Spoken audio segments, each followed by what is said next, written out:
children killed, factories destroyed, schools gone, hospitals gone, and I watch it every day. No doctor could do it. Nothing. Well, a medical team is peanuts, it's a joke. The Beirut sun was already up. And as I turned the corner, I saw that on the street, in the alleys, there are bodies lying there. Some are already dead for a few days. And I just thought, oh my goodness, we all die. But why do Palestinians have to die this way? It's not a war, it's an assault. It's an assault on an unarmed people by a world that actually rather see them dead than alive. For me, it's a great honor to be with the Palestinians because I've met the bestest in humanity, a people whom the world has wronged, but as a people who refuse to curse God and still have hope. And he put his pager down, and then the pager started to ring, and his little daughter picked it up to give it to daddy, and both of them had it. And he was killed, right? Girl died. Gaza has allowed us to say the truth. Palestine is the moral compass of the whole world. Yeah. So if we betray Palestine, then we betray humanity. Assalamu alaikum wa rahmatullahi wa barakatuh. Welcome to another show of the Narrative House podcast. Today we have a very special guest. After 20 months of the genocide on Gaza, we have someone who will hopefully shed light on the 77 years of occupation. Dr. Sui Ang is an ardent activist for the Palestinian cause. She moved from a Christian Zionist position to one that is considered an honorary Palestinian. And today, without any further ado, I welcome on Sui. Thank you very much. Assalamu alaikum. Thank you, Sui. So I'll start off, Sui, by going back to your background as an orthopedic surgeon, someone who's trained and worked in the UK. Yeah.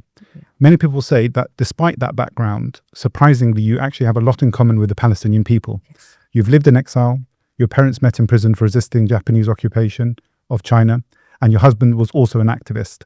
Your shared fight against oppression led to your torture and arrest and eventual asylum. Do these experiences help you better understand the Palestinian struggle? And how have they shaped your humanitarian work? You know what's strange about it is, despite all that, I never knew Palestinians existed. Now we have the words for it, the dehumanization and, the falsehood that spread about them. I grew up like everybody else, thinking that, the PLO are terrorists, Arabs are terrorists, they're hijackers, they're all bad. My church taught that, and I taught that as well because I taught the Old Testament. So when I came over here, I had, of course, being obviously I look like a foreigner, am a foreigner, and a political refugee. Wanting to be an orthopedic surgeon is difficult enough, you see. But one day I came back from, I saw a country being bombed relentlessly. And it worked out that that country was Lebanon. But the people who dropped the bombs were Israeli. And I have been brought up that Israel is democracy, they are humane, the IDF is the only moral army in the whole world. But what I saw on television is nothing like that. Children killed, factories destroyed, schools gone, hospitals gone, and I watch it every day. And kept asking myself, is this really Israel? But they proudly came out, the spokesman said, Lebanon has got the PLO, and in order to make an omelette, you got first crack eggs. So that is scandalous. Are you talking about the people of Lebanon being, crack eggs to make an omelette? Doesn't make sense. Yeah. I prayed long and hard. And because my friends were all Zionists, they're either Jewish Zionists or Christian Zionists, I got nowhere. Okay. But I still believe that God is a loving God and is a God of all people. So finally I got no peace at all. And the Christian Aid was assembling a team to go and help the wounded in Lebanon. I don't know who they are, but they're just wounded in Lebanon. So I resigned and went with Christian Aid and landed up in Beirut. Not Beirut, landed in Cyprus because Israel was bombing continuously for 36 hours and nothing could land. So we landed in Cyprus, and from Cyprus we took a boat and I landed in Beirut and verified for myself that the television was not lying. Okay. There are dozens and dozens and dozens of destitute families, children with mothers squatting on the pavement, waiting for water, rations, and so on and so forth. No homes. The buildings were all destroyed. Big bombs burying whole families. One of them crushed an 11th floor building burying 200 people there. So it was, I thought the only thing I can do is to treat a few people and help a little bit. Because if you see a building completely kind of sucked in by implosion bombs, now you see lots of it in Gaza and South Lebanon, no doctor could do it. Nothing. Well, a medical team is peanuts, is a joke.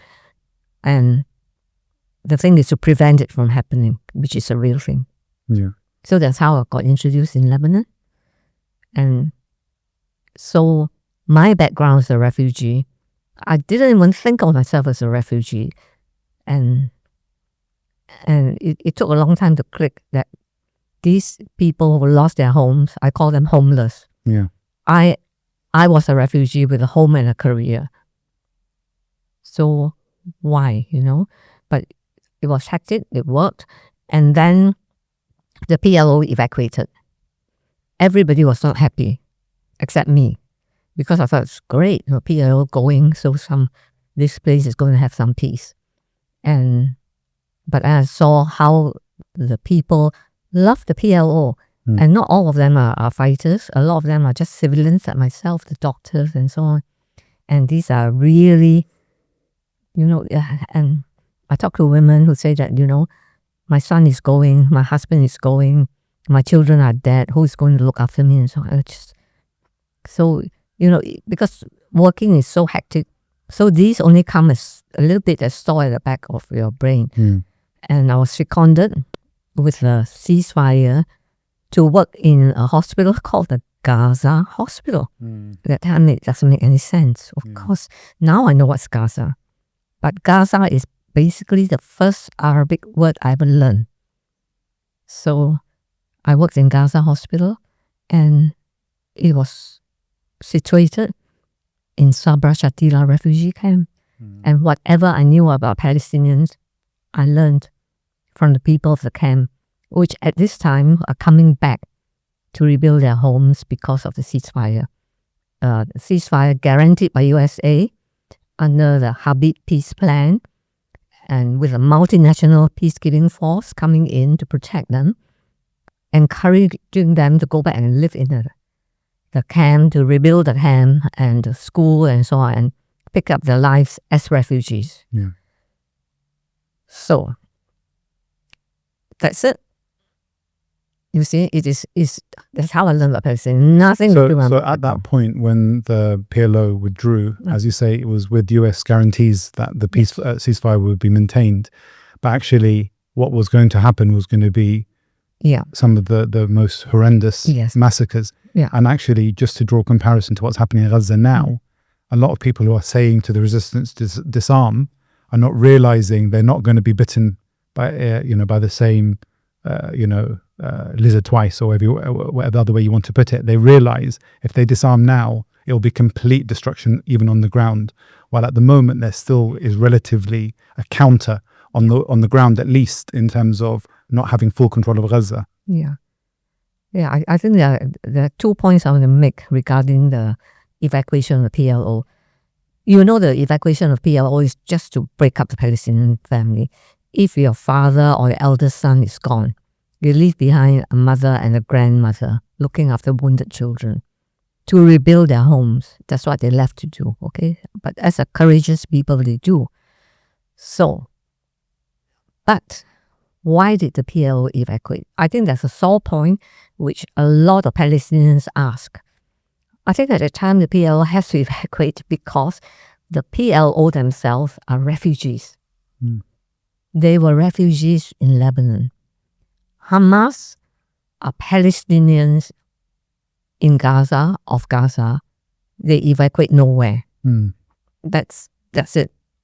they are Palestinian in Palestine, although under occupation. You see, that distinction is important. I think it's very, very important because everybody say, oh, why did the PLO go? The PLO, Israel say you flatten Lebanon if you don't go. And if you are refugees to your host country, can you say, I'll stay and let you be flattened? So it's a very difficult position because I feel that the Palestinians are damned if they do, damned if they don't. And people do not see, the other thing about the PLO. Okay, a massacre happened. 3 weeks after I was in Sabra and Shatila, the Red Crescent had 9 hospitals, 8 of them completely wiped out. Gaza was the only Red Crescent hospital standing. Okay. And then, I have my work building the orthopedic department, treating the wounded. Then I also go out in the evening, sit with the Palestinians and learn about them and their stories. And I think it's important that those of us who are not Palestinians, and I include Muslims who are not Palestinians, must spend time with the Palestinian people because you will realize that they are very special people. And I always ask myself, why did God make them suffer so much? Why? I think there's something in the Quran that if He loves you and He knows that you're strong, you had it. Yeah, that's right. It's an Islamic concept. Yeah. God tests those who He loves. Yeah. So I think that's the reason, Very much that I can't quote you the Quran, but that's what happened is I learned so much from them. And when the massacre happened, the BBC put out every hour on the World Service that, Israel has to re-invade Lebanon because the PLO left 2,000 terrorists. They don't call it fighters, 2,000 terrorists. And Israel has got no choice but to go in and get them. And right where in the hospital, all the dead and wounded that were brought in were not terrorists. The women, the children, people who actually shared their war rations with me, make me sit down in their home, show me their embroidery, tell me the story of their villages. These are not terrorists, they are the Palestinian people. And we worked very hard, the 22 foreigners, and it was hectic. And then the hospital was filled with people taking refuge because they feel that, we fly the ICRC emblem because PRCS is part of the ICRC. There is some kind of protection. They came in and they're squatting all over the floors and all that. And I went up one night to see a mother and a child which I operated on. A lot of people were told to get into this building because it's safe. Once they're inside the building, it was fired on. So everybody in that building died except the mother and the kid. Operated on them, and when I came up to see them, I wanted to find out how they are. We're down to the last unit of emergency blood, and the mother insists that should be given to the child, and she said, God will look after me. So she died. And then meanwhile, my Swedish nurse, part of the team, was looking after a Bangladeshi nurse, man, volunteer, and he was shot. It's profiling racial, And so the last day, this came to a halt when we are all ordered out of the hospital by a group of armed soldiers who call themselves Lebanese. But I really don't know whether Lebanese or Lebanese controlled by Israel. Now in retrospect, I reconstructed the whole thing. Yeah. At that time, but I didn't want to go because I know once we left, they'll go in and shoot and kill all our patients. Right? We got 30 old patients that are too ill to evacuate. The rest basically got carried out by the family and left. And this Swedish nurse is a real heroine. She refused to leave. So offered herself up to look after the wounded. And all she said to the soldiers, I call them soldiers, it's a compliment, but actually the militia, is that my ambassador will come and get me and I'll look after the children. And another medical student stayed, and because of them, all our critically wounded were safe. And as I came out of the basement operating theater, I think it was probably about 8 o'clock in the morning. The Beirut sun was already up. And as I turned the corner, I saw that on the street, in the alleys, there are bodies lying there. Some already dead for a few days. And at that time, my only obsession was with my patients. Couldn't think of anywhere else. But then I realized that what my Palestinian friends were telling me about all the history was true. It's not a lie, because now it's happening with them. And on every dead body will be a refugee identity card saying where they're from. Haifa, Jaffa, Tulkarem, Hebron, even Gaza itself. Okay. And I just thought, oh my goodness, we all die. But why do Palestinians have to die this way? And that was one time as I was marching along, I wish the PLO never left. Yeah. And now I understand. I think deep within every Palestinian, they were attacked and massacred so many times. Nobody came to their help. Right? And I've seen it so many times. Yeah. I've been attacked so many times by hostile, press and so on. And say, you speak a lot. I said, if by speaking, I can highlight what's happening with Palestine, I will. Because nobody else talk about them. Now, of course, everybody talks about them. I'm talking about 43 years ago. Nobody talks about them. And I mean, what you've described just now could be any description that's coming out of Gaza. Yeah. Hospitals being attacked while critically wounded are still there. Yeah. Dr. Victoria Rose just gave similar interviews all of this week after returning from Gaza. Yeah. At the fact that she didn't see soldiers or fighters coming into the hospital. It was almost all children, babies, women, and civilians. Yeah. And what you've described 43 years ago was exactly the same. So your awakening has happened 43 years before many other people's awakening, which is happening after the 7th of October. Yeah. That actually... My life with the Palestinian did not begin 7th of October. Yeah, definitely in your case, not. Yeah. But some other people, it began 77 years ago. That's right. That's right. And I want to tell you the scale of the massacre. About roughly 3,000 to 3,500 people were killed in 3 days.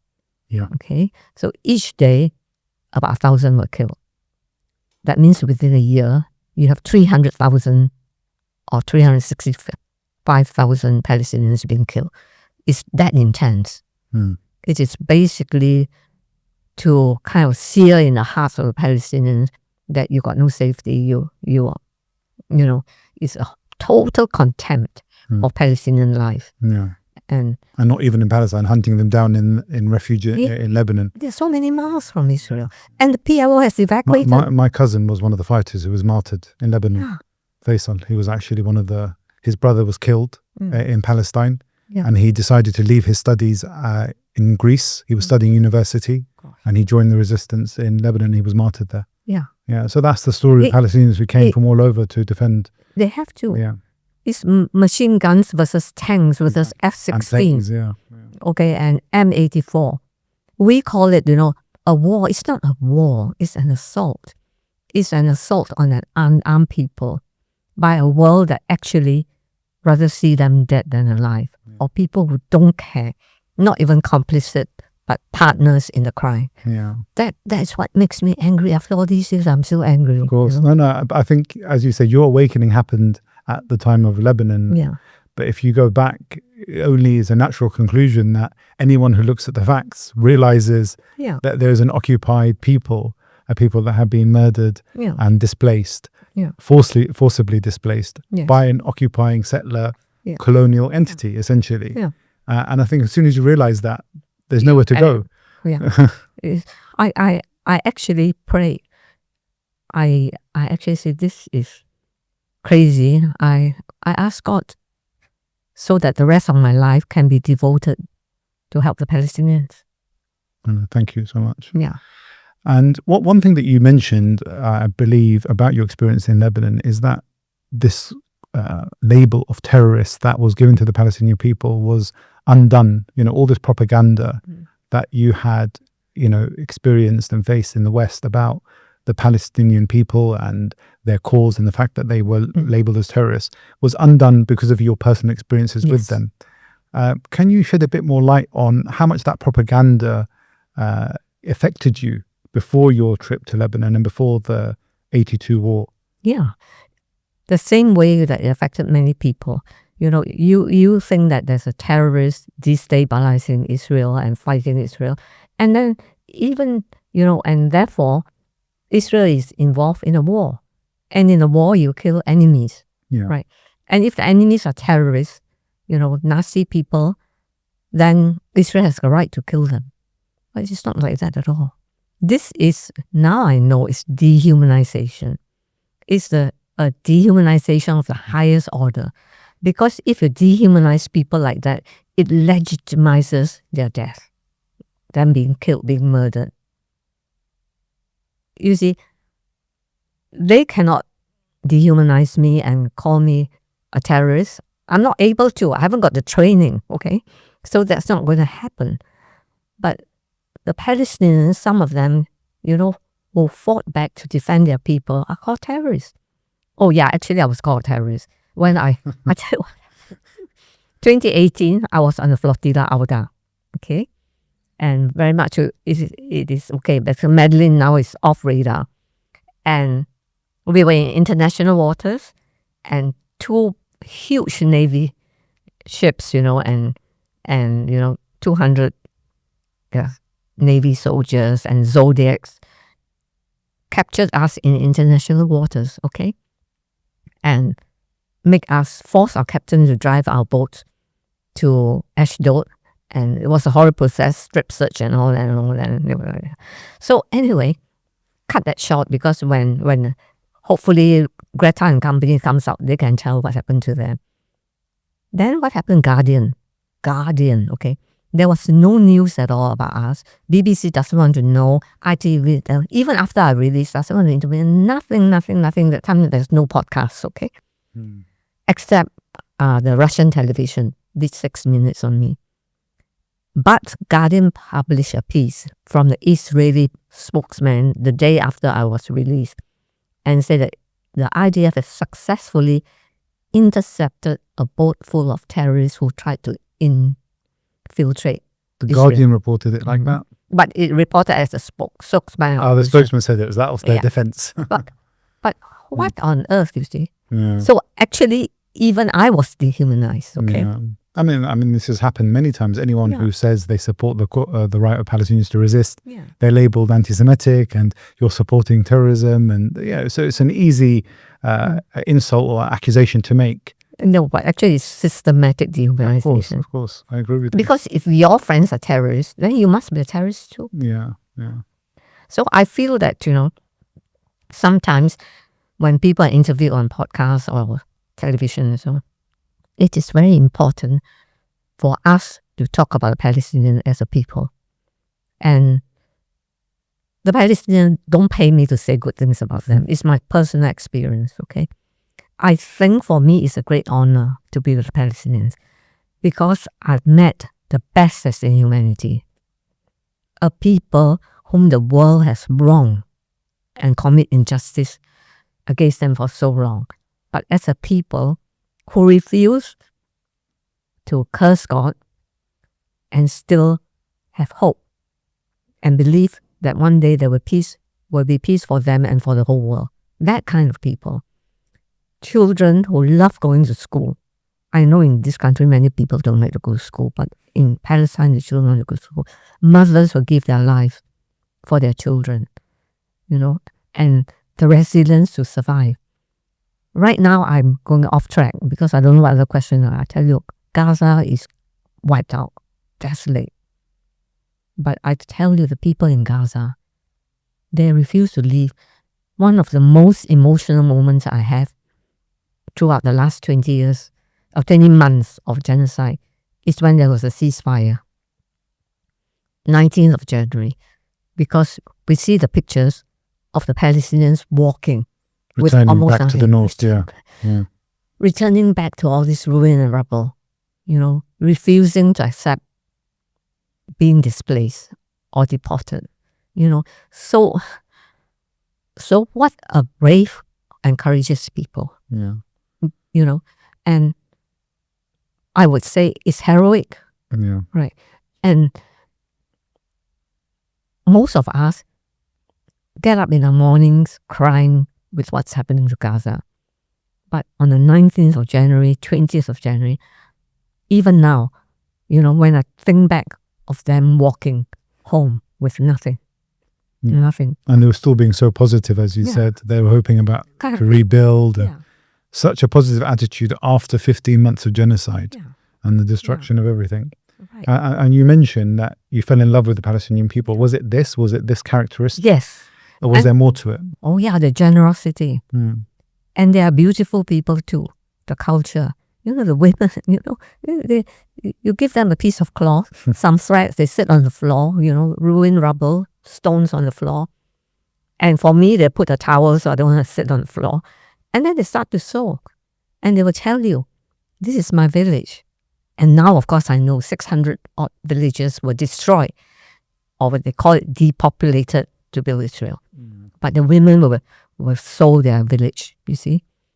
And when I came out of the flotilla, I was distraught. But then I went home, and there was a beautiful dress embroidered for me. Oh, really? By women in Gaza. Yeah. The women in Gaza embroidered this dress, and from Gaza, it went to Amman. Amman went to Beirut, and Beirut came to London and landed in my house with a note saying,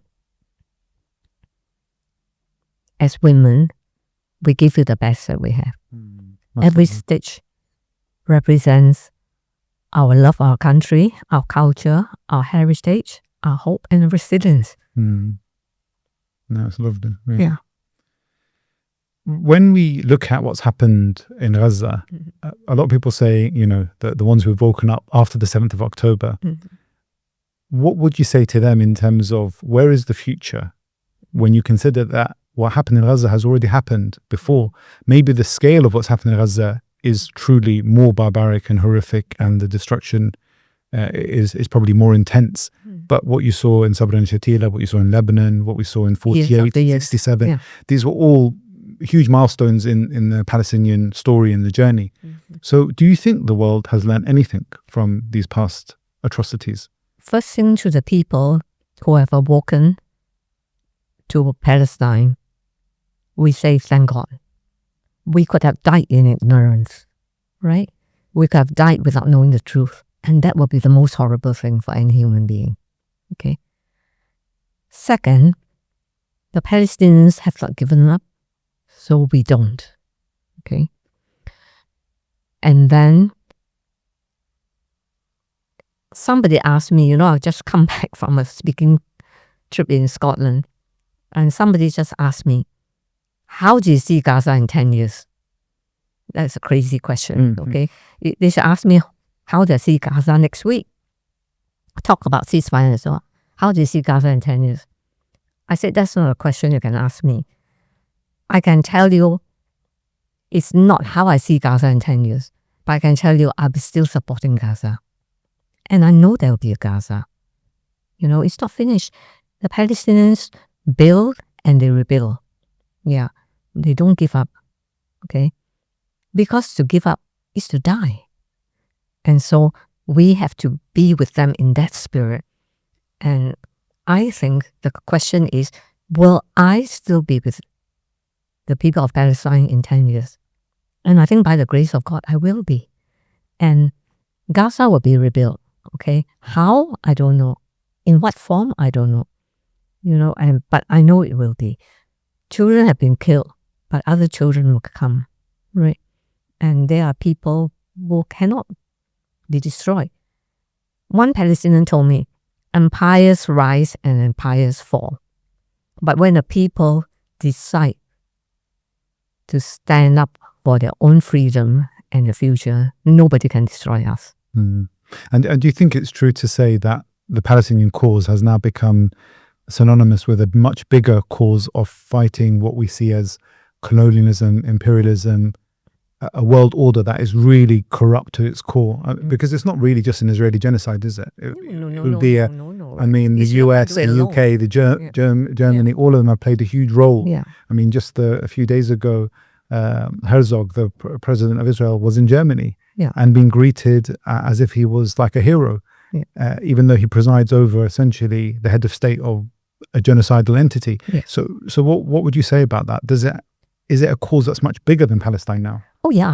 I think that the cliche now is Palestine is the moral compass of the whole world. Yeah. So if we betray Palestine, then we betray humanity. And that's true, and I think, although I grew up, with quite a historical kind of baggage, good baggage, and Palestine has given me an education and an understanding in what is justice and how to fight injustice and how to stand up and not be fearful. After the Sabra and Shatila massacre, this is a story I must tell. Wherever I am, any talk, I'll tell this story. I came out of a family where there's only a grandmother and a grandfather left. 27 of the grandchildren were murdered. And I was really shattered. I got in my book. I came out, really feel low. And I came out, I saw a group of children. And the children just ran up, oh, the Chinese doctor, they didn't kill her.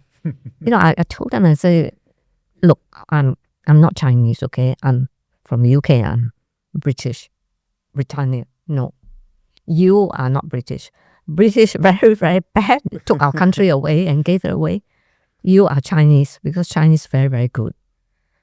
And you can't argue with kids. And how they've suffered, they've got no parents, no homes. They were wearing clothes that have not been washed for, we don't know, but you see in their eyes the love of life and the love of to live, you see. And suddenly they all lined up before me and said, Dr. take a picture of us, because tomorrow we'll all die. Really? Yeah. Shatila might be finished, like our village in Palestine. But today you got our picture. And you know that we are Palestinian children. And we are not afraid. Yeah. Can you imagine that? There is something, I think, unique about living under those circumstances. Yeah. Even though I'm Palestinian, I don't feel I can share in the same description that you've described there in terms of this character of resilience and strength, because I think you have to live under those conditions. Yes. And I mean that very genuinely. I don't believe I can relate to that. But I spoke to my cousin who's in Nur Shams, and he lost 3 brothers just in the last few years. And when he talks about it in the same way. It's like we're just all playing our role, whether we go tomorrow or not. It doesn't matter. We're part of a much bigger cause, and we will continue. The train will keep moving, whether I'm part of it or not. And I think those children have almost adopted that same mentality. And I'll tell you what, I quite like to show you. I printed the picture of the children at the back of the book. Okay, those are the children. and when I was focusing on my Olympus trip, they put their hands up with the victory sign. They said, let Israel come. We are not afraid. Now I look at the picture properly. Behind them were the destroyed buildings where they're staying now, collapsing rubble. Yeah. In front, of course, were the dead bodies stretched out for identification. The air smells of rotting human bodies. But between death and destruction, there was this life and resilience still. Yeah. So Palestine lived. I just want to take you to Gaza, because obviously you've been to Gaza multiple times and you walked among its people that were facing siege and war, because obviously this is not the first time Gaza has been attacked. I mean, people are very ignorant to the fact that Gaza has faced multiple attacks. And I often give the example that Ehud Olmert talks about. He's like a man that's being presented as a peaceful man when he actually killed over 3,000 civilians in his tenure about 10 years ago. So can you share with us some of the stories, the faces, the moments that you faced in Gaza that are still part of your memory? Okay. The first time I set foot on Gaza was 1988. The first Intifada. Long time ago. The Bishop of Jerusalem said, so many people were wounded. And that time, you remember, Rabin has put on this policy and say they're unarmed, civil disobedience, so we won't shoot them dead. But by the time we're through them, they'll be a nation of cripples. So the world was watching Israeli soldiers just beating up Palestinians to break their legs. And one of them was beaten to death. And that showed in the USA, And So the bishop say, we really want you to set up, orthopedic services and to look after this. So put me in a Christian hospital. And I went to Gaza under Israeli occupation, and I met the people of the First Intifada. And they were confronting the fourth most powerful military in the whole world with stones, with their own bodies, with curfews, with boycotts. In return, they're beaten up, they're shot with rubber bullets. Rubber bullets can kill if you put point blank and then it just penetrate the brain and they die, you see. And tear gas, but yet you see in those children the same children I saw in Lebanon. And it could be a very dark period of my life. But Gaza was so beautiful that time. Gaza was green because I went in winter and I stayed for 6 months. So spring came, the blossoms came. And under a beautiful tree just outside where I stayed, 300 over Palestinians were shot. So that was a morning of Eid. Right. They had 30 days of complete curfew so that there'll be no unrest in Israel, so that Israel can celebrate their foundation day. So on Eid, but actually it was 6th of May, just before the Israeli Foundation Day or the Palestinian Nakba. Yeah. They were released for 1 day to go to the mosque and meet their friends, and they shot them from helicopters. And they came to the hospital. You see, but so it's no different to what's happening now. They say to them, go and get aid, they shoot them. Yeah, so they're shot. And when that was done and dusted, I just look at the tree, I say, wow, this place is so painful. But the spring came. The spring came, the fields came, and then after Foundation Day or Nakba, they invited me to their home and meet their children. And the girls all came out dressed in Palestinian colors. And that time, Palestinian colors means you go to prison, huh? Really? Oh, yeah. You go to prison, you get shot or you get beaten or something like that. Tear gas was everywhere. But the resilience, and it's very difficult for the Palestinians in Gaza because they know if they walk half an hour, it was their grandfather's home. Yeah. They can't go. They cannot go. So there's no right of return, no right of visit at all. See, but yeah, the generosity, amazing, amazing people. And of course, the whole world, not only me, the whole world fell in love with the Palestinians during the First Intifada. So for the first time, especially people in the USA, they saw the face of the Palestinians throwing stones. Yeah, standing before Israeli tanks, children. And that hospital I worked in was completely demolished. Whereas our ugly hospital is a Christian hospital built 100 years ago. On Palm Sunday, which is the beginning of what we call the Holy Easter week, they flattened the whole hospital with 2 missiles. Yeah, and then you think people are surprised when they are doing this to hospitals now. Every hospital in Gaza pretty much has been flattened or destroyed internally. And yet they still claim, oh no, this was, we found some militants here or some other stories. There's no militant in the Christian hospital. There's no basement. No, of course. But what I'm upset about is the church did not say anything except Pope Francis. Yeah, this is in this current genocide, you mean? Mm-hmm. The church hasn't been outspoken at all? About their own hospital, never mind the other hospital. Just the Baptist just hospital. Just the Baptist hospital. Yeah. It is. And we were told that, tone it down because you feed into the anti-Semitism. Yeah. And this anti-Semitic card that's being used, I think people are getting sick and tired of its misuse to cover what's essentially a supremacist, project, a really colonial project. No, it is actually silencing. Okay, I just want to use this time while I'm on podcast to tell my friends, don't be fixated on this. We know in our own hearts we're not anti-Semitic. Okay, they accuse me of being an anti-Semite, Ku Klux Klan supporter, and so on. But if I got an Israeli soldier and a Hamas fighter, I treat them equally. Right? I'm not racist. Okay, I know I'm not anti-Semitic, so don't be afraid. As a human being who believes in humanity, who believes that God has created us equal, who believes that everybody is the child of God, you cannot be anti-Semitic. But I mean, even that being used is obviously politically driven, because as you know, and your history of Palestine, and I'm sure now is extremely vast, that Jews lived under Muslim rule for centuries in Palestine and throughout that region. And they were never mistreated. No. And they were safe and protected. And in fact, they welcomed them as refugees from Europe after persecution there. So the whole question is being phrased really to prevent criticism to silence us. Of a project that actually is built on the exact opposite. It's built on the destruction of people's lands and their lives and their homes, etc. So, yeah. So also, now Israel has occupied 81% of Gaza. Yeah. That's a lot of land to occupy.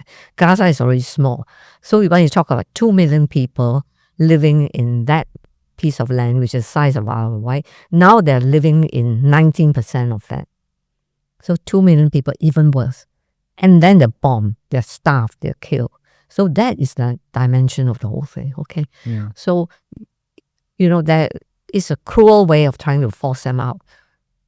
So I don't know what the Palestinians want to do, but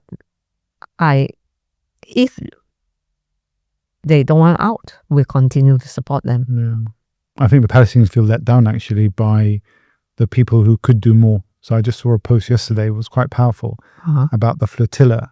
Yes. That a group of young people, including a 22-year-old Swedish girl, who's, I can't remember how tall, 5'4" or whatever she is. This is taller than me. Yeah. But how they're risking their lives while you actually have capable militaries in the region that have abandoned them. Yes. Even Liam, one of the actors, I can't remember his name, I don't want to quote it in case I'm wrong, but he's an Irish actor, and he said there should be Irish military vessels coming to end this genocide, not a peaceful flotilla, because this occupation, this genocide needs to be stopped militarily. So I think the Palestinians feel let down. They feel like Gaza has been left to stand alone against, as you say, not only one of the largest militaries in the world, but backed by all the powerful Western nations as well. And us in the UK sending arms. Still sending arms, still allowing it. Yeah. And it's just been lip service, really. Okay, now I want to tell you, on the 23rd of June, 2 weeks, 6 Palestine Action activists are going to be charged or facing trial for taking down Elbit in Shandon. They're going to face a 6-week trial, and I don't know where it will all go. Okay, I knew about it because they sent me a notice and said, will I go to court and support them? So these are people who know that we have failed the Palestinians. This is the UK. How can we allow 10 Elbit factories who make phosphorus, white phosphorus, who make drones, and parts for F-35 and so on? I don't know. I'm not clear about the figures. And making a lot of money for Israel to kill Palestinians. How can we allow it in our country? How can we? And for these 6 people to stand up and declare to the whole world that this is wrong, now they're facing trial. Yeah. I mean, I think that, do you agree that the masses, the people in general, actually support these actions and probably feel ashamed and angry with the government for their continuing support of this genocide? Of course. Have you seen the demonstrations? I have. I was there a few weeks ago. Yeah. So, the people have spoken. Yeah. So we are not democracy. I'm afraid we are not. If we are real democracy, we would have... It's about democratic as Israel is. Yeah. So, you see. I want to take you back to the 2008 flotilla, Freedom Flotilla, that you were part of, and you mentioned that was forced to the port of Ashdod. Now, the current flotilla that's heading there is obviously trying to break the siege and bring food and aid. What motivated you at the time to join it? Well, 2014, I was deported as a doctor. You remember that time was protective edge. Yes. So I went with my colleague. We were both going to Gaza because people have requested, a cancer surgeon and an orthopedic surgeon. So we went and we were arrested, put in prison and deported. And I knew I cannot get into Gaza. But, although, I cannot cross the boundaries of that country to go into Gaza, that doesn't mean I stop loving them. That's a fact, you cannot stop it, So when the flotilla, that was called the Auda, which means the return, right, in Arabic. Auda, yeah. Yeah, launched this thing and they said, we really need a doctor. We got a big boat, a lot of people. So will you come? I said, of course I'll come. But please remember, I'm nearly 70 and I've never been on a boat before. So I'm not quite sure. It's okay, we'll look after you.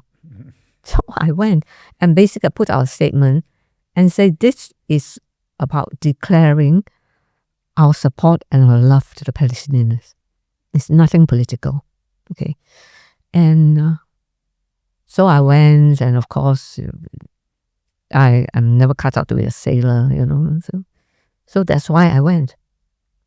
Because it is for the Palestinians, and the background that year was the Great March of Return. Yeah. We launched our boat in July. The Great March of Return was in March. By that time, a lot of people have lost their legs and so on, and Gaza was so isolated that, I knew if we're very lucky, we don't get killed, okay? And if we're not so lucky, we get killed. So going to prison is in between. It's about letting the Palestinians know that we have not forsaken them. Yeah, and I think people don't realize how much encouragement they get, the Palestinians in Gaza, when they see people doing things. No. So even, you must have seen this lady Ibtihal from Microsoft. Yeah. That went viral in Palestine, in Gaza. The flotilla is being reported on a daily basis. Yes. Even the demonstrations. So I think people need to realize that the activism actually directly impacts on the way that they feel and the motivation that they have to continue their struggle against this occupation. Yeah. So your step was much more to actually go on a flotilla and sail towards Gaza and be arrested and all the rest of it. Yeah. But it really does motivate them in a huge way. You have to, because you see, you cannot tell people in Gaza, you cannot tell people in Palestine, we love you and we think about you, without some sort of action. Sometimes it's not possible, right? Yeah. Like now I can't go. I don't know how many bands I've got, can't go for life. I think it's all right. But I will not stop. Hopefully you'll go back to liberate Gaza in the future. Inshallah. Yeah. I want to take you to something that happened a bit more recently. You were in Lebanon for the Sabra and Shatila anniversary. And when you were there, the pager attack happened, which was celebrated across Western media as some kind of intelligent, clever attack on militants there.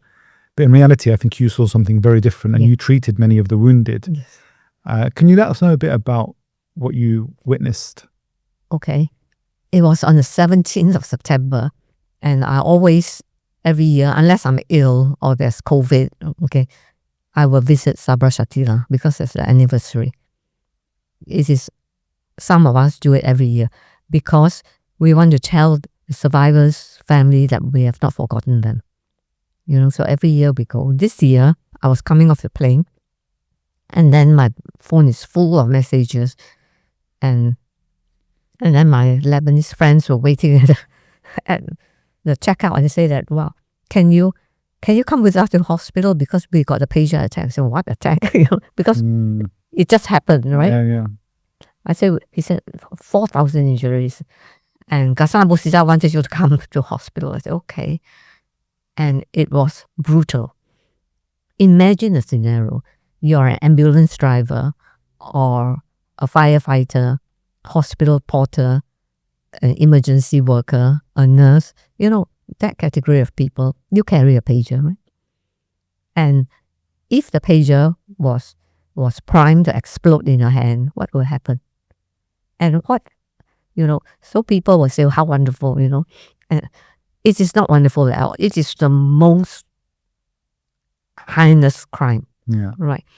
And you have these working people who are actually involved in rescue and ambulance and so on, have their hands just exploded in the face, And as you say, some were driving and some were around children, and many children died. And it's even worse, you see. One of the patients, he was just going off duty, so he went home and he put his pager down, and then the pager started to ring, and his little daughter picked it up to give it to daddy, and both of them had it.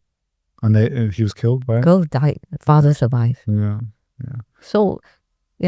So what right has anybody got to decide that these groups have to be destroyed so that their hands will never work, their lives will be totally changed, and the future ruined? Who decides that?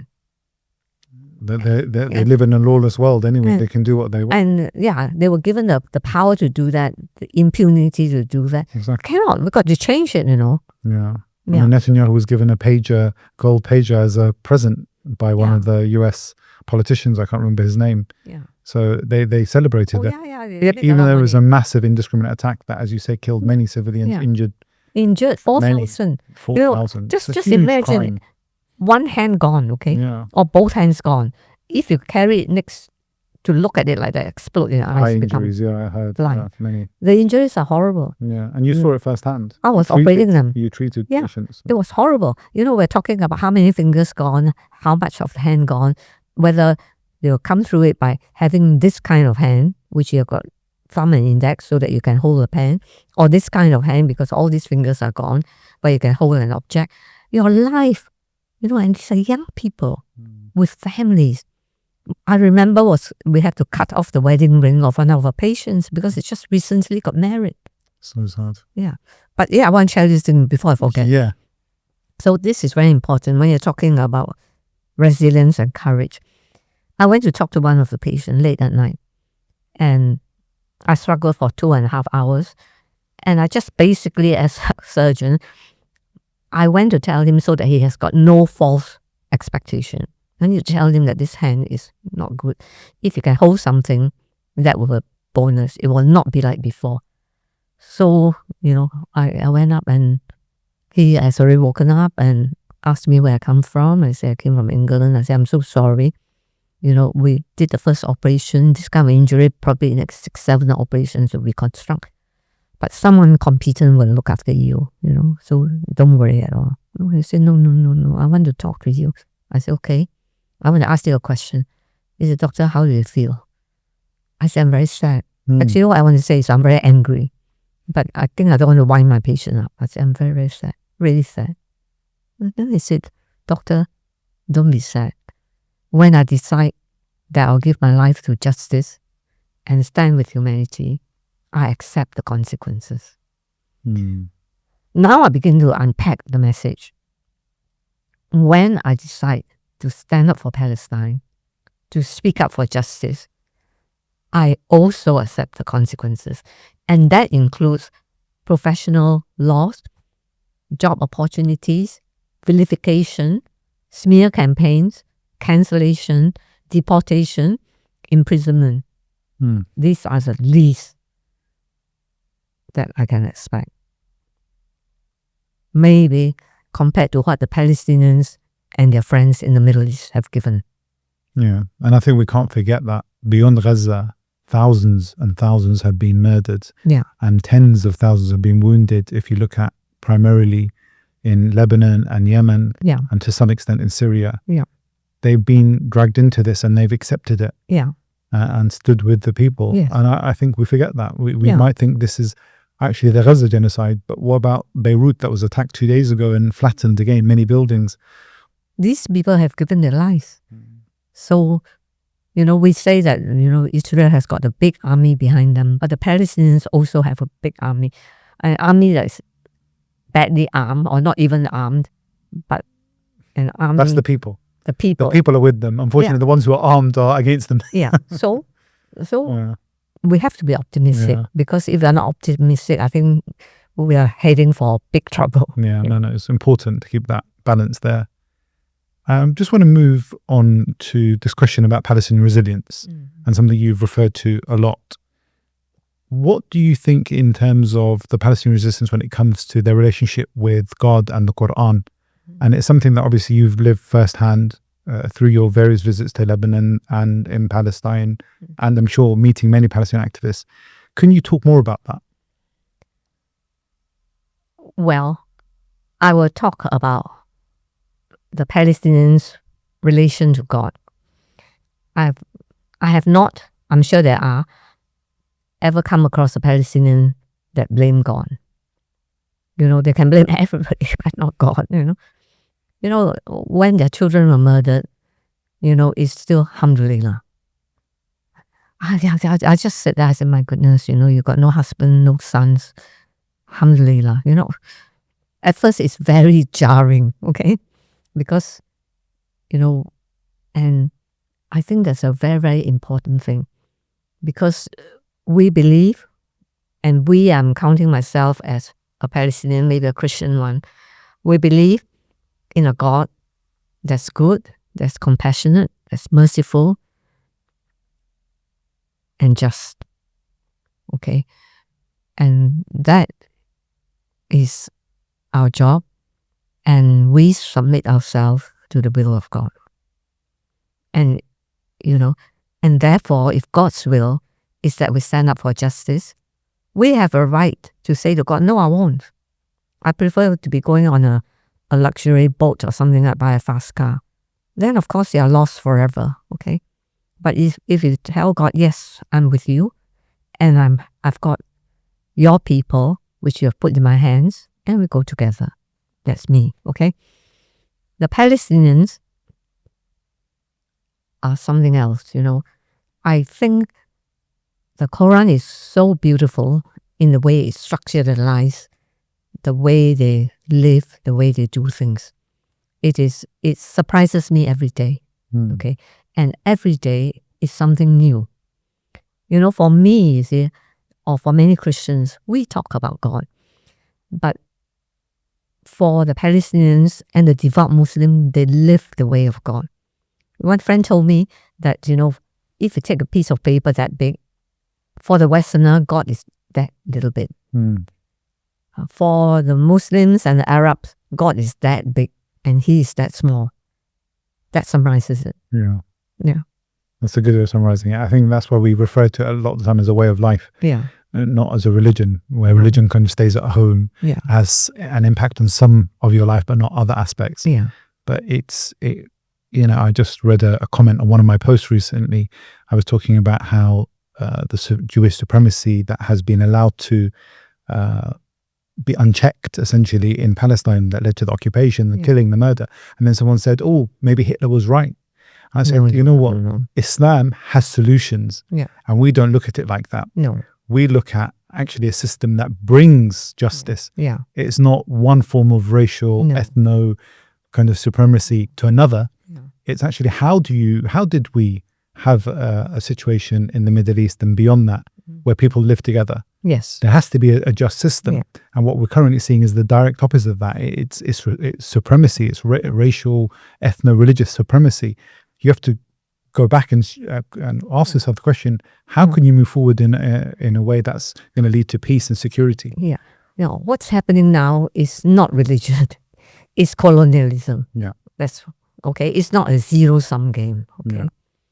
Yeah. When I came out of Sabra and Shatila, I was so angry because it was believed, and I think it's true in many ways, that the people who actually pull the trigger are Christians. Okay. And I've got a problem with my own Christian faith. Okay. So I reread the whole Bible, despite the fact that I've been a Sunday school teacher for a long time, in relation to Ishmael and Isaac. Because we were taught that, Isaac inherits the land because he is Abraham's son, you see. But we didn't know that Abraham's first son is not Isaac, but Ishmael. And when Sarah wanted Hagar and Ismail to die in the desert. God saved them. God didn't only save them, but He promised them a future. And one of the promises is that the offspring or the descendants of Ismail will always stay on this land. It is in the Christian Bible, but we don't read it. We just say the land belongs to the chosen people, which is the 12th tribe of Israel. No, the land belonged to the seed of Abraham. Seed meaning all the children of Abraham. And, Ismail's children, Isaac's children, and also the Christian who chose to be part of the family. So, how crazy are we? We take the word of God and we see it through our own eyes.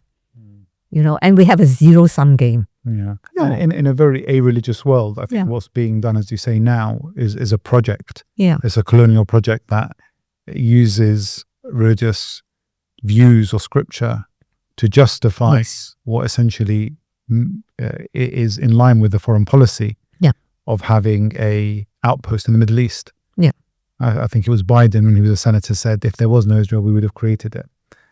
Something along and those he lines. is a Catholic Christian. Yeah. This is, I don't know how you call it in Arabic. I think this is say it before God and see what God thinks. Yeah. Let God be the judge of it. Yeah. Yeah. We live in the presence of God. Yeah. And there'll be a reckoning. There will be, for sure. Recently, you were barred by the British Medical Association from giving a talk about Gaza, and you had to give the talk outside on a pavement.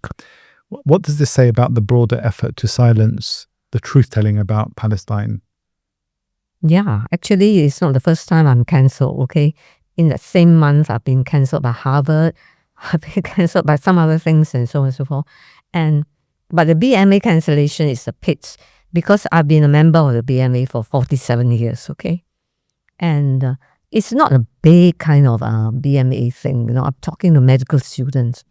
And why did I decide to fight it?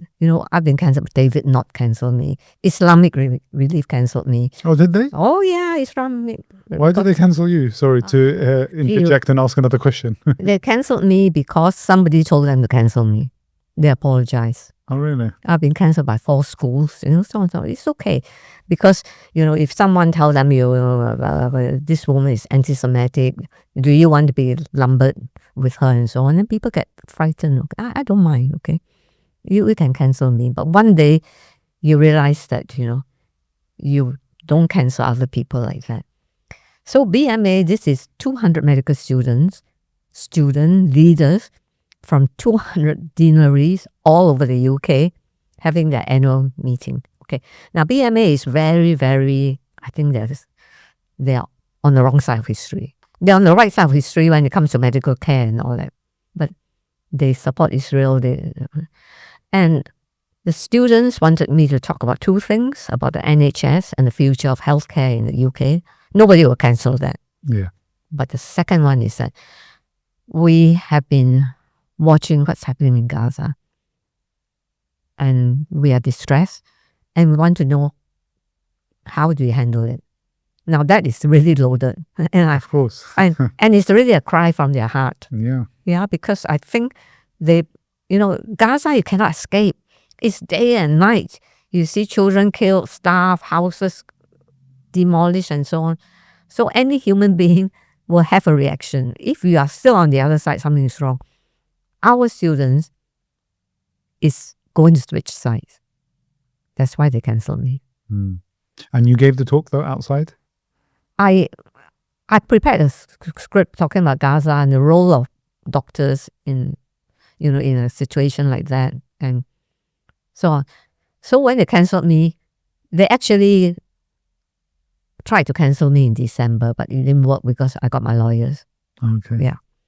I got my lawyers, so it was assumed that it's all sorted out and so on. They say we never alleged it's anti-Semitic and so on and so forth. So they withdraw all the application. 48 hours, they send me a message and say that we have restructured the whole meeting. Unfortunately, there's no time to accommodate your talk, which is ridiculous because I'm the opening keynote speaker. So, if you got no time for your opening keynote speaker, what kind of thing I run? So I said, okay, right, no problem. I will call a rally on the pavement of the BMA and deliver the same speech. But when I came in, I saw dozens of Palestine flag, a crowd gathered there. Al Jazeera was there, other people were there, and I just make a very brief speech about the role of doctors, making a stand and so on. But then I opened the whole rally to everybody, and it became a rally on Gaza. And so how many of those students who were going to listen to the talk inside were actually present? Was it all of them? They were warned not to come because they say it's a violent meeting. Oh, really? Yeah. Amazing what kind of propaganda is still used. So I said, you didn't come. I asked you to come. You didn't come. Well, we were warned by the BMA that it's going to be violent. I said, okay. I said, I'm still prepared to talk to you. You name the place and I'll come.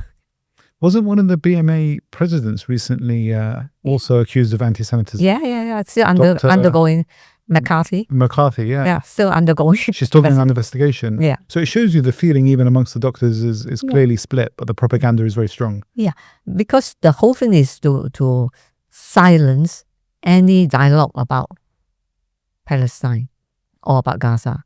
Gaza is now put itself forward. Well, my book is called From Beirut to Jerusalem. I think it should be called From Gaza to Jerusalem.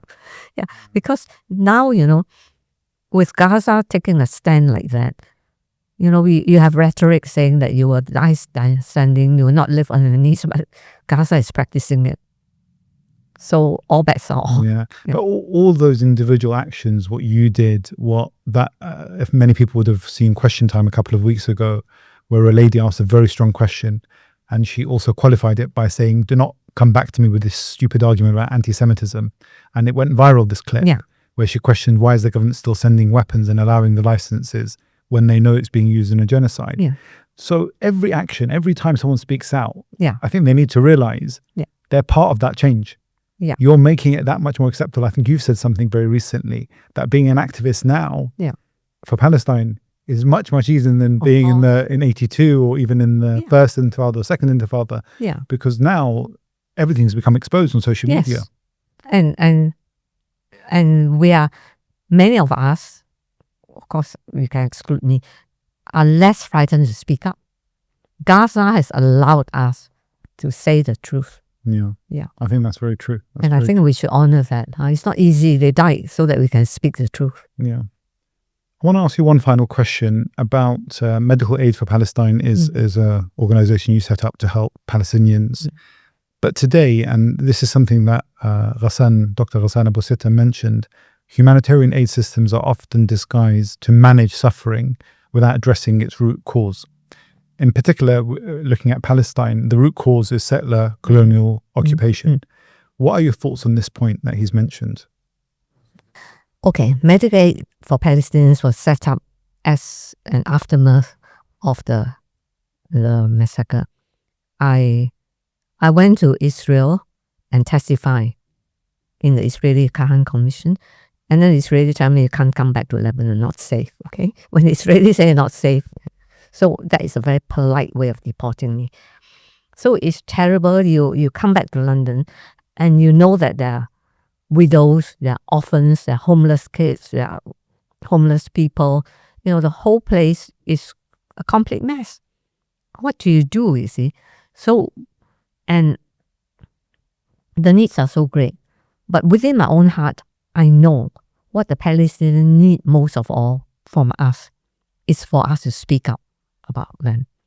I remember the Palestinians of Red Crescent and Sui, between food, antibiotics, and your voice, we want your voice.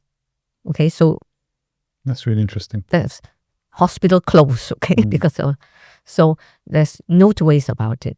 So I've actually outlined 4 very basic things that we can do for the Palestinians. Number 1 is speak up. Okay, the Palestinians constantly die and suffer, and they're writing their own history with their own blood. And those of us who are close to them, who knows them, who love them, have to speak up. Okay, sometimes it's very difficult. I told you earlier on, you speak up, you get a whole lot of trouble, but it's all right. It's a small price to pay compared to what they're doing. So, I have all sorts, the last time was Al-Quds Day, and the police decide once I stand up, they said, the meeting is finished now. I was there. You were there. Yeah, Okay. yeah. Bang, it's finished. Okay. Yeah. So they actually put me out of stage. Okay, fine. That's all right. We continue off stage. So you speak up.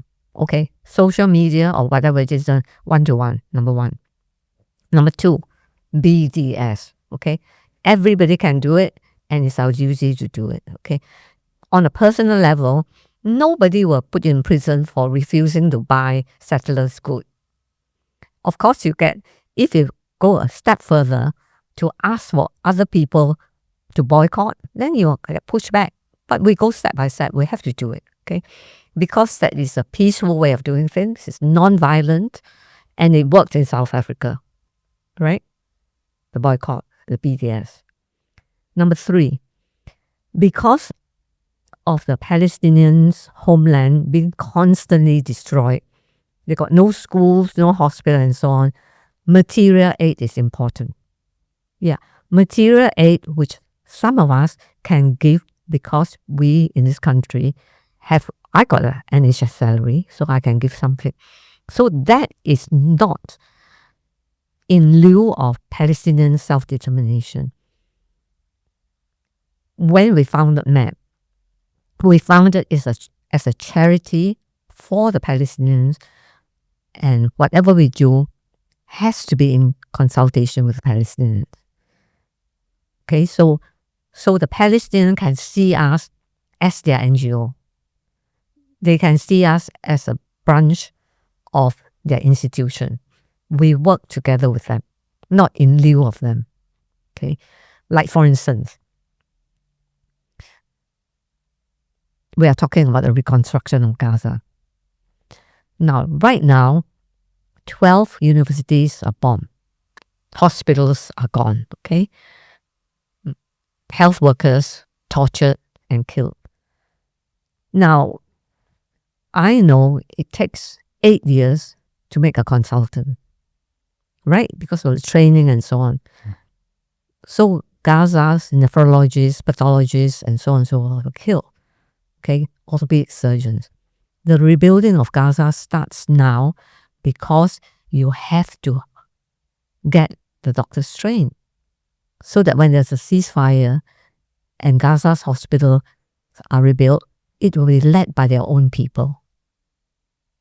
So that is the spirit of the NGOs. So we are not, actually NGO is a bad name. I prefer to call them charity, because charity in old-fashioned English means love. Love means solidarity, okay? Yeah, so NGO is fine, but there are NGOs and NGOs. NGOs who pretend that they can challenge the Palestinians' right of self-determination should be closed down, like your whatever is going in Rafah now, okay? You cannot bring in everybody, shoot them, humiliate them. That's rubbish, okay? Using hunger as a weapon is a crime. Yeah. So we have to be very clear. So what kind of NGO? NGO have to be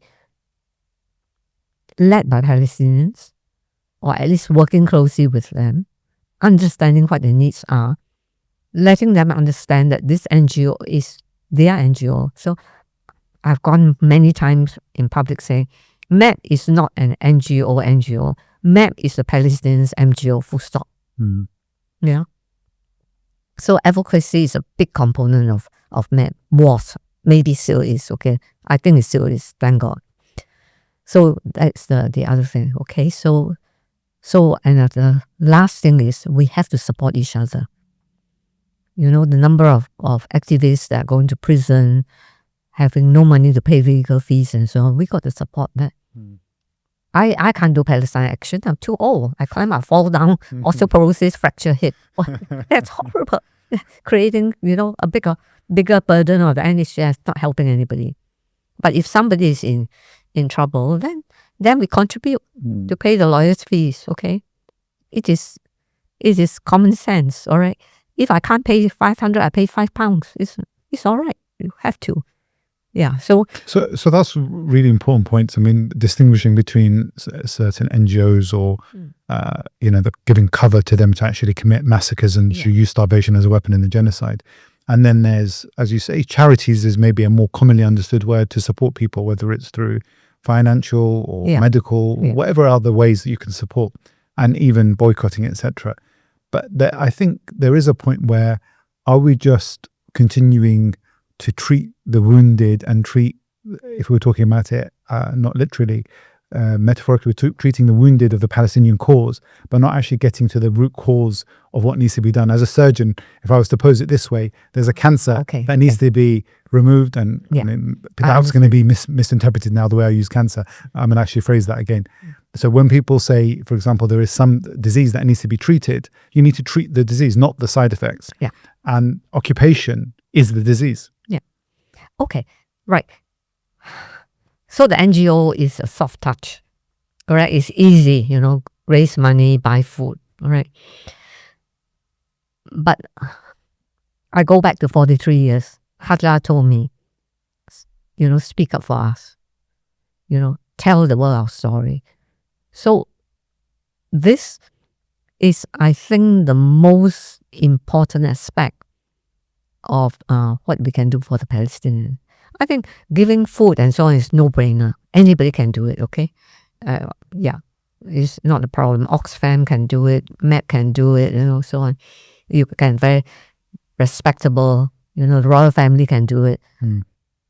But standing in front of Downing Street and asking them to embargo arms and so on takes a lot more, and we have to do that. Yeah. So I have come to the position that the Palestinians probably won't accept our charity unless we are fighting against the occupation, against the exile, against the injustice, calling for the release of prisoners. That is what it is. I think you're right. And in fact, I've heard that statement from Gaza many times. We don't need your charity. No. Because advocacy and standing up is much more of a real charity and sacrifice than just giving spare change and a few pounds here and there. You're not really standing with them. No, we have to do the first thing first. That's why it's in order. Voice, BDS, then support them to live. Okay, and then finally, and many people are doing that, and many people are doing both things and seeing them as part of that solution. i.e., giving relief to those suffering now.